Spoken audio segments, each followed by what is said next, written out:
Hello guys, welcome to my YouTube channel Tricks, and the time is morning 2 a.m. and I am recording this video. And I am feeling sleepy, somewhat sleepy, but still I am doing it. So I am dedicating this video to my friend Meham Khan. So let's start. First, first let me tell you who are these guys. The first one is Machiavelli, second one is Thomas Hobbes, and the third one is Thucydides. So we will discuss all these three persons one by one. So let's start. So what comes in your mind when we see this term realism? What's the key terms we get from this term realism? It's the reality. The term realism is all about reality, harsh reality of the world. It stand and this realism is a very meta theory.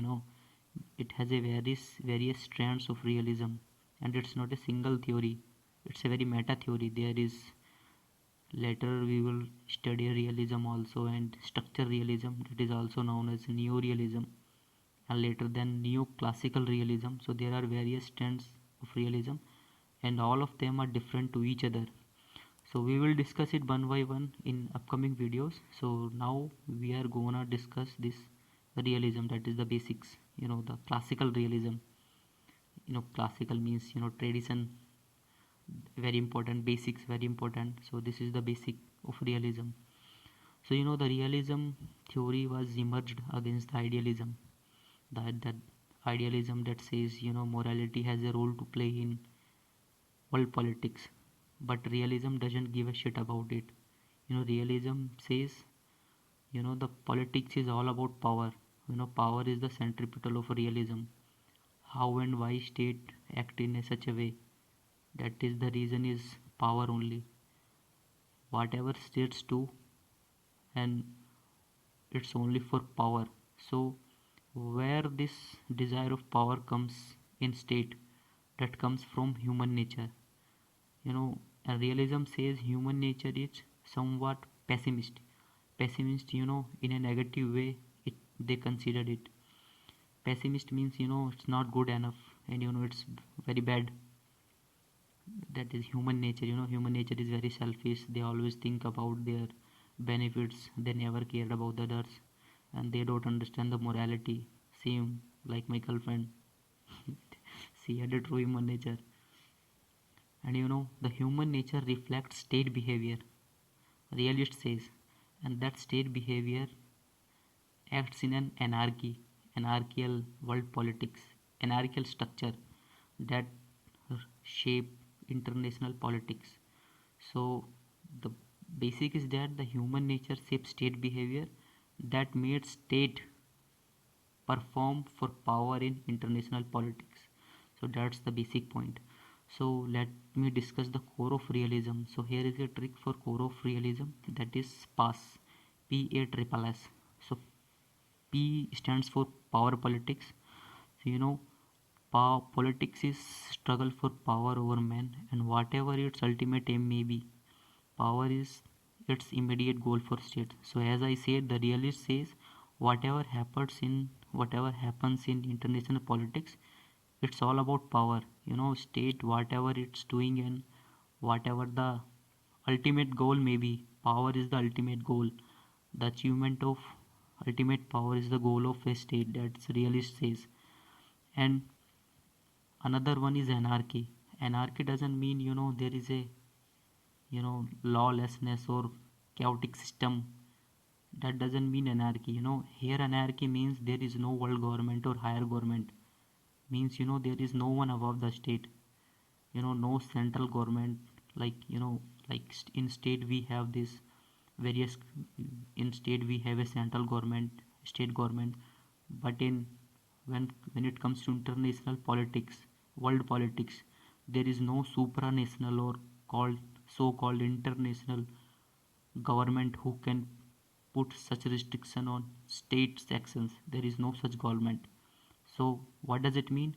It means state is the only unitary actor and the primary actor in world politics, no one above the states. That is the third trick. as I said here, statism means state is the primary actor, means no one is above the state, and state performs in an anarchical structure, means anarchy means no central government is there, so state is free, whatever they want they can do. And the fourth one is survival of the fittest, means who will survive at the end? Those who has power. So power against comes power here. And the fifth one is self-help. So how the self-help one person may get, that is rely on their power only, simple. If you have power you are safe till last, if you don't have power you will be finished soon.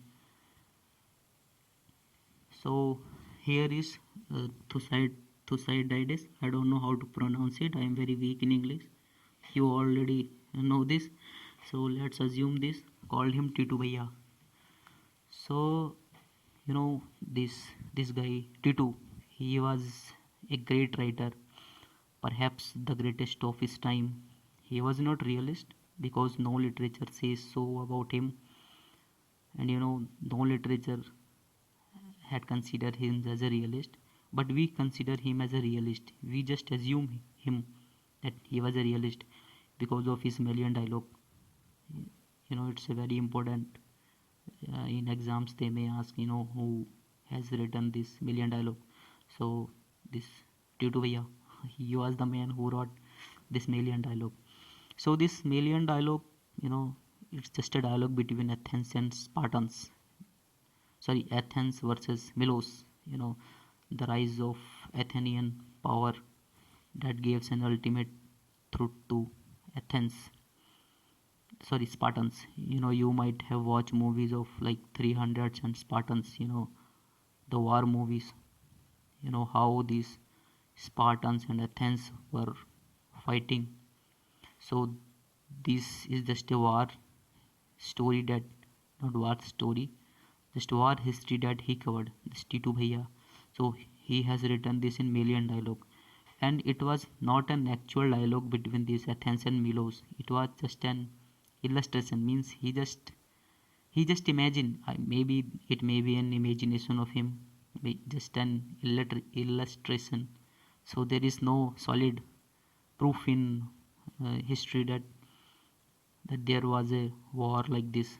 So that's just an illustration. What to say, you know you know just just imagination, yeah. So Melian dialogue is just an. So in that Melian dialogue, what happens, Athens, they they defeat Milos, and that gives threat to Spartans, because Spartans thinks, this Athens is, they are acquiring Milos, and in future they may be attack us. So that made Spartans to go for a war against Athens. Athens was so powerful, but Spartans, they were very small in numbers, but they were so brave. You might have watched these movies 300 and Spartans. How they bravely fought against these Athenians. So what happens in Melian dialogues, Melians made an appeal to Athens for justice. Okay, so you just, but they made an appeal for justice, but what this guy says, Titu, he said, justice is not meant for all. It's all about recognizing your own strength. You must have power. You should rely on their own capabilities to dominating others and defend itself. He said like this. And our Aristotle, he says man is political animal. you know but Titu says, man is a political animal. Okay, we accept, but your our political animal vary in power and capabilities, means they are different. They have a different in power and capabilities. Some men are powerful and some people are less powerful. So he says like this. And he quoted, he made a strong statement. The strong do what they have to do, and weak accept what they have to accept. So like again, power comes here. Those who have power will be rule the nations. Might is right. That was the notion of that time. So again power here. So that was the Titu Bhaiya's theory, not theory, his work. So that was the origin of realism that we consider from, that we trace from Thucydides. And now comes to Machiavelli, the prince.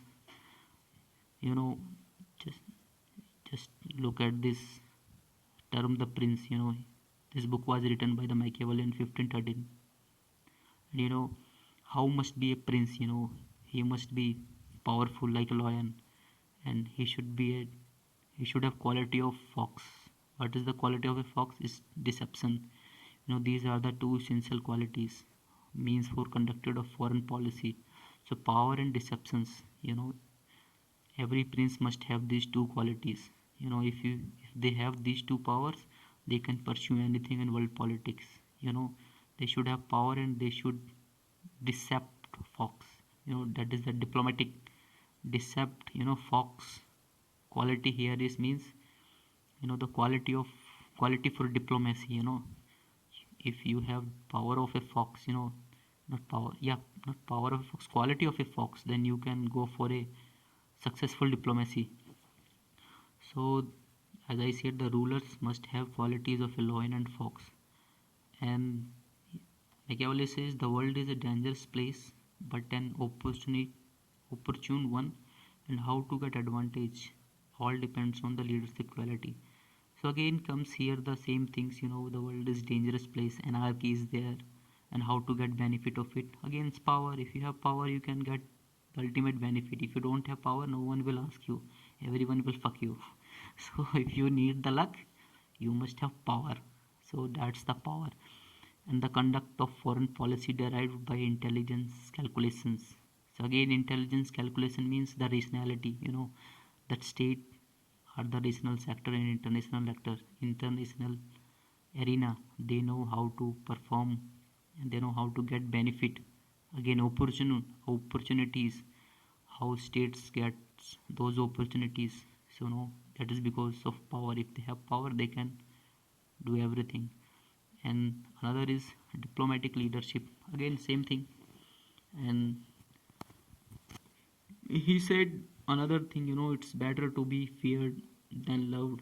If you can't be both, so that means, suppose, if I say in Hindi, अगर कोई राजा को बहुत प्यार करता है ना, या अगर राजा किसी अपनी जनता से बहुत प्यार करता है या अपनी जनता का भला करता है, तो जनता उसको बहुत जल्दी भूल जाएगी. मगर राजा अगर सबको डरा कर रखेगा ना, तो जनता उसको कभी नहीं भूलेगी, उसका हर कहना मानेगी. नींद में भी वही सपने राजा के आएंगे, हर तरफ उसको राजा ही दिखाई देगा, प्रिंस ही दिखाई देगा. So he said, it's better to be feared than loved. And now comes to Thomas Hobbes. Thomas Hobbes has written Leviathan in 1651. It's known as the Bible on statecraft. How statecraft includes everything. How a state must be. And he started the same things from the human nature. Human nature is solitary, poor, brutish, and short. Fuck, this remind me about my girlfriend. So state of nature is the another thing here that Thomas Hobbes says. How is the state of nature for Thomas Hobbes? It's the state so far. Means अगर हिंदी में बोलूँ ना, तो मतलब anarchy है, मतलब उसके states of war है, मतलब उसके स्टेट में मतलब वार हो रहे हैं, कोई किसी को भी मार रहा है, एक दूसरे को मार रहे हैं, तो इससे एनार्की हो रही है. तो मतलब जब सब एक दूसरे को मारेंगे तो बेनिफिट किसको होगा? किसी को भी नहीं होगा. और बेनिफिट कैसे मिलेगा? अगर पावर होगी तो. सो अगेन सब पावर है, सबको पावर चाहिए. So Thomas Hobbes said that in this situation, everyone needs a sovereign state. His social contract theory. Thomas Hobbes social contract theory means it's a social contract of people. Like people comes to these people, suppose ये लोग साले आपस में लड़ रहे हैं, आप साले मर गए, आपस में मर रहे हैं, तो कुछ समझदार लोगों ने मुझ जैसे समझदार लोगों ने सोचा कि चलो यार, ऐसे लड़ने से क्या फ़ायदा, ऐसा करते हैं कि एक एक स्टेट बनाते हैं। तो मतलब एक कॉन्ट्रैक्ट करते हैं आपस में, तो कोई लड़ेगा नहीं, कोई मरेगा नहीं।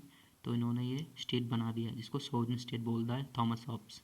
तो मतलब स्टेट बहुत ज़रूरी है डोमेस्टिक एरिना में और इंटरनेशनल एरिना में, मतलब कि साला कोई अंदर लड़ाई ना करे और कोई बाहर से लड़ाई ना करे। तो ये थॉमस हॉब्स ने बोला था। और फिर उसके बाद आता है ये थॉमस हॉब्स का security dilemma, the concept of security dilemma. Actually it was given by the John hertz, but later it was used by the Thomas Hobbes. Security dilemma, जैसे ही नाम से पता लग रहा है सिक्योरिटी डायलेमा मतलब जैसे कि it's a gun versus missile approach. It's a very important concept and I will tell you this in a very easy way. Security dilemma just think like, मेरा एक दोस्त है और उसने है ना कुछ बना लिया, मतलब उसने कुछ वेपन बना लिया और वो बता भी नहीं रहा है मेरे को कि मैं वेपन बना रहा हूँ, लेकिन मेरे को कहीं से पता लगा है कि हाँ वो वेपन बना रहा है। और मेरा दोस्त, मेरे को क्या पता कि कल को ये वेपन के साथ साला मेरे को ही डराने लग जाए, तो ये मेरे को थ्रेट देगा फ्यूचर में। तो ऐसा करता हूँ कि ये 9mm वाली पिस्टल बना रहा है, तो मैं साला AK-47 बना लेता हूँ। अब मैं AK-47 बनाऊँगा तो वो मेरे को देखेगा, अरे यार ये तो AK-47 बना रहा है, ले साले मैं बनाऊँगा M416। तो वो M416 बनाएगा, अरे मैं बोलूँगा अरे यार इसके पास तो और भी बढ़िया गन है, तो मैं साला कुछ और गन बनाऊँगा। तो ये सब मतलब एक दूसरे को देखकर जब कोई भी स्टेट अपनी अपनी पावर बढ़ाते हैं ना, तो उसको बोलते हैं सिक्योरिटी डायलेमा। मतलब सिक्योरिटी डायलेमा मतलब there is a uncertainty, it's a it this concept includes uncertainty among states. हम श्योर नहीं हैं दो कि साला वो सामने वाला स्टेट क्या कर सकता है, वो हमको मार भी सकता है, और हम भी श्योर नहीं है कि वो भी श्योर नहीं है कि हम भी उसको मार सकते हैं। तो दोनों दोनों क्या करेंगे, दोनों दोनों अपनी अपनी पावर बढ़ाएंगे। तो इससे क्या होगा, वो अपनी पावर बढ़ाएगा, फिर मैं अपनी बढ़ाऊंगा, फिर अगेन वो अपनी बढ़ाएगा। तो इससे है ना कभी भी है ना परमानेंट पीस नहीं रहेगी रीजन में, ये सब चलता रहेगा ऐसे ही। ठीक है, तो ये रियलिस्ट बोलते हैं, थॉमस हॉब्स का ही कंसेप्ट है, तो इसीलिए हमने थॉमस हॉब्स को इस कैटेगरी में डाला है, रियलिज्म वाली कैटेगरी में। So here, as I told you, you just look at this picture, how these two, I don't know, these are monkeys or frogs. Just imagine these two people are, not people, just suppose one this US and another one is USSR during the Cold War. अब cold war के time क्या हुआ था कि US जब अपनी अपनी power बढ़ाता था, तो साला यूएसएसआर, ये अभी जो रसिया है, ये सोचता था कि साला ये तो फ्यूचर में साला हमको उड़ा देगा, तो ये अपना बनाते थे। अब फिर यूएस बोलता था अरे यार ये तो ये बना रहे हैं, तो लो हम भी बनाएंगे। तो ये सब चलता था कोल्ड वार का टाइम। अभी देखो ऊपर क्या लिखा हुआ है, I am not safe enough yet, मतलब दोनों के पास गोला बारूद है और दोनों बोल रहे हैं कि भाई मैं भी सेफ नहीं हूँ। तो ये है security dilemma. And now comes to Morgenthau. This guy is very important person when we comes to realism. And he is known as the Pope of realism theory. He has written a book known as Politics Among Nations and was written in 1948. And it's when we comes to realism, this person has a very important role to play. This person, मतलब मोरगेंथु के बाद ही है ना IR की है ना, जो इसके रियलिज्म की है ना हिस्ट्री ही चेंज हो गई। ये मोरगेंथु थे, इनको पोप ऑफ रियलिज्म थ्योरी बोला गया है। तो जब भी कहीं पे भी रियलिज्म का जिक्र होगा, मोरगेंथु का नाम वहाँ पर ज़रूर आएगा। तो मोरगेंथु ने 6 प्रिंसिपल ऑफ रियलिज्म दिए हैं। इसके 6 प्रिंसिपल ऑफ रियलिज्म बहुत फेमस हैं, जो इसने अपनी इसी बुक में दिए हैं, पॉलिटिक्स अमंग नेशन में, जो उसने 1948 में लिखी थी। तो उसने पहला प्रिंसिपल है, politics is governed by some objective laws that roots in human nature. So again he says the human nature means, politics is derived from some objective laws, that's inherited in human nature. How is the human nature, same will be the politics. It's selfish, brutish, you know in the same way politics will be. So the human nature reflects state behavior that shape global politics or the world politics or the structure of politics. So again, human nature means the simple in simple terms, it's human nature. The second one is national interest. National interest defined in terms of power. You must have power, you know to achieve your national interest. National interest means the ultimate goal of a nation. And what is the ultimate goal of a nation? That is survival of the fittest. And how will be the survival ensure? You must have power. So, and the third one is interest of states are permanent. That is survival. So the again, this again I said survival. And the fourth one is state as unitary core actor. A unitary core actor means core means very important. The focal, and unitary means only single, solo. So state is only one man army. No one is above the state. State is rational actor. They know how to perform, and no one is above them. They are the supreme in international politics. They can do whatever they want. They they don't give a shit about anything. you know that's the concept of state given by the realism. And the fifth one is no universal code of ethics. Same as Kautilya have said, universal code of ethics means no morality has role in world politics. The realism says, they doesn't give a shit about, they don't give a shit about this morality. They says morality fucks, morality sucks. Fuck sucks anything. Sorry for these two words. And the sixth one is, the moral, they don't deny morality, you know but they don't accept the morality. That's the fact. They have never said, we are boycotting this morality, but they never consider it. So that means boycotting, means they don't give a shit about it. Okay, idealism saying, morality has a role. Realism says, okay, do whatever you want, but what we think is, morality has no role. The Kautilya means Chanakya, he said the same. Grammatical mistake here, Venture. Sorry for the abusing words, guys. And the sixth one is politics is autonomous in nature. The autonomous in nature means, politics must be treated in a unique way. It's autonomous means the separate from others. Others means, the others discipline. Yeah, others discipline, like how a lawyer thinks in terms of law, and how an economist thinks in terms of economy. In the same way, a political scientist, he must think in a way of politics. So he said the politics is autonomous in nature, and the politics is all about the power. That's he says, Morgenthau. So that was his sixth principle of realism. So that these six principles are very important. There is no history without the six principles. So this was the video lecture on realism. So thank you guys. I know my voice sucks and this video was not good enough, but still I tried my best, and this is the direct continuous flowing recording of this lecture. So sorry for the grammatical mistake, and again I will. So thank you. Stay connected. Wait for the second video. Thank you.